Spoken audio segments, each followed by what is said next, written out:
Few experiences in mobile gaming have left as much of a sentimental and innovative mark as this game. Not only drew together dedicated communities and pioneered new mechanics or narrative strategies, but also eventually faced a discontinuation, embedding both nostalgia and critique.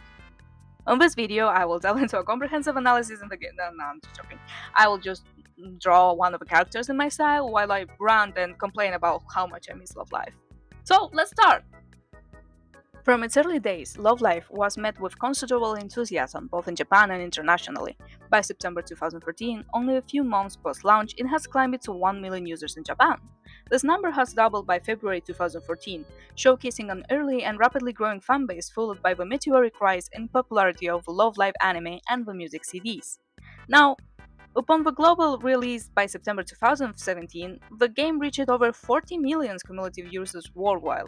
Financially speaking, it proved to be a mobile powerhouse. In Japan alone, it grossed about $149 million.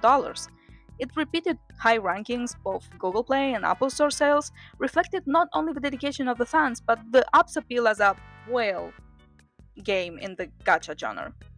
But what did make this game so damn addictive to get these crazy numbers? Well, it was basically because it has the character collection factor. And Love Live has great idol groups with different character designs and personalities that inevitably made you have more than one favorite character. The gameplay itself is about building teams from beloved idol groups and perform tracks from the discography of Love Live, and goddamn if the songs weren't great. These live shows required players to tap notes in the rhythm of a semicircular 9-note lane, differing from the 5-lane styles and used by many other rhythm games. The main features that were included were live shows that were the songs available in multiple difficulties like easy, normal, hard, expert, and master. Yeah, I was the tryhard, but was always trying to do the songs in master. Team formation. It was about the player one assembles units of 9 idol cards, which, by the way, each card has a rarity from normal to ultra rare, and attributes smile, cool, and pure. The team composition and synergy directly affected in the scoring of live shows.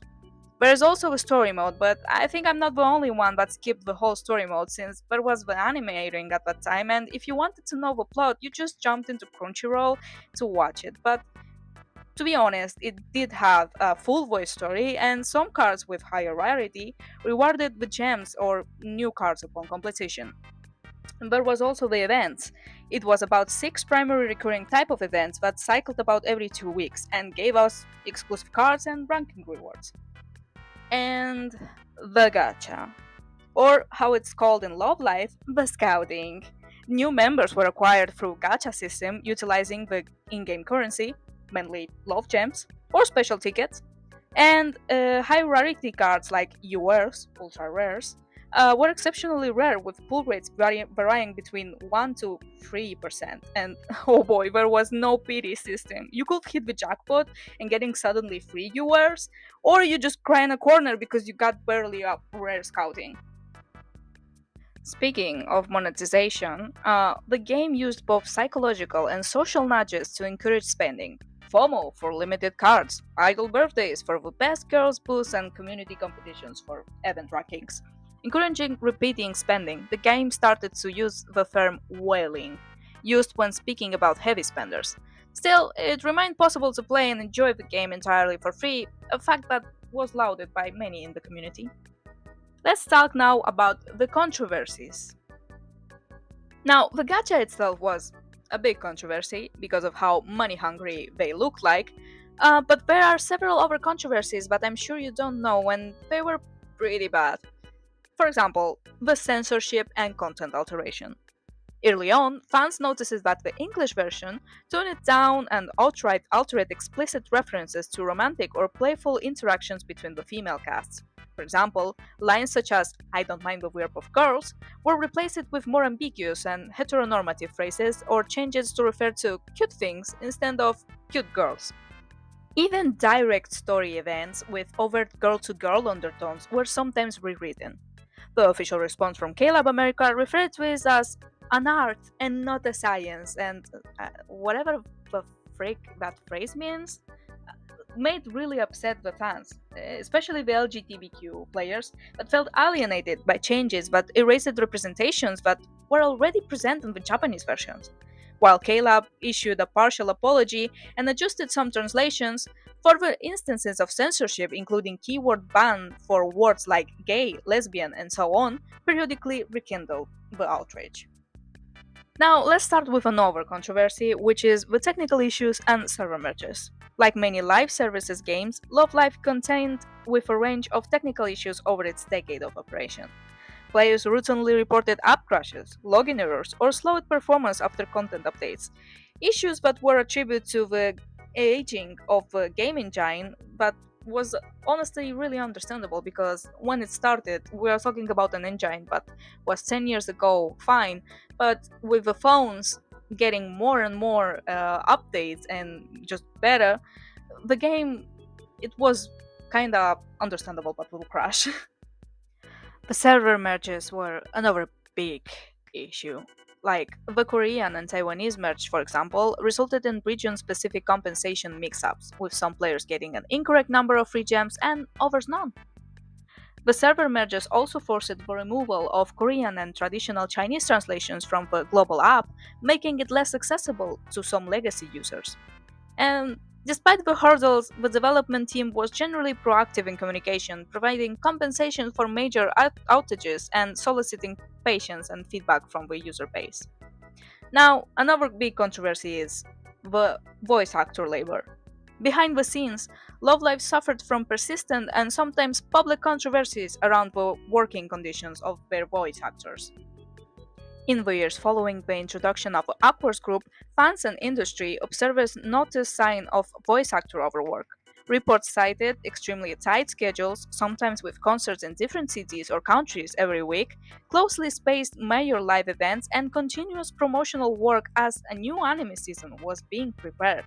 Health incidents such as Aida Rikako, which is Riko Seiyu, and Suzuki Aina, Mari Seiyu, missing during events due to illness sparked concern. Some fans worried, especially for the Aquars following extended tours and back to back performances.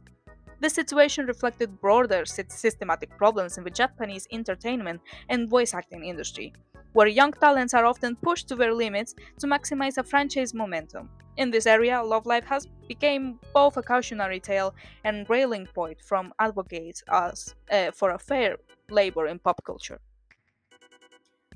The shutdown announcement. On January 31, 2023, the stark announcement landed.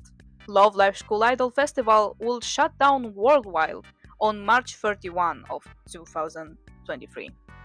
In many ways, this marked the end of an era, not just for a mobile game, but for a formative chapter on the Love Live experience.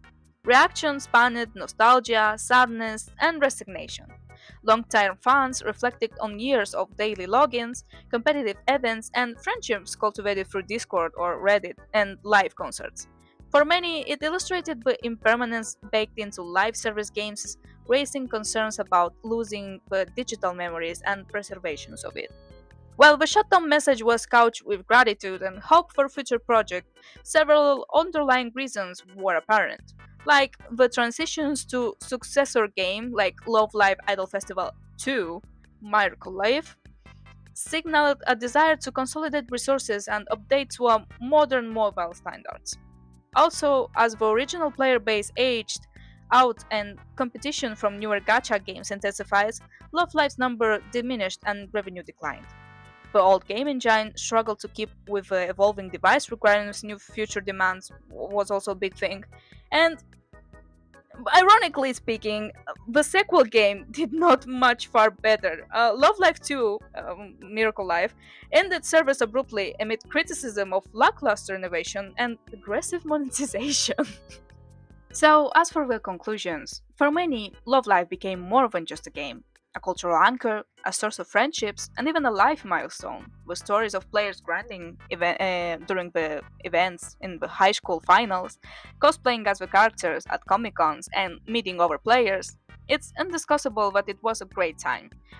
Idol animes were popular at the moment, and even if the gacha was terrible and it started the whole terminology of idol hell, we deep down remember it with a fondness because it was fun to make fun of your own unluckiness and just, cry about not getting the idol you wanted. Personally, this game will always have a special place in my heart. It helped me to draw more and do more fan art of the characters and just enjoy after school with some friends talking about the cards we wanted and just sharing the songs we liked. Because oh boy, what a banger is No Halation. 届けて切なさには名前を付けようが Thank you for joining me on this look back at this nostalgic gacha game and see you on the next Thursday with a new, probably complaining video.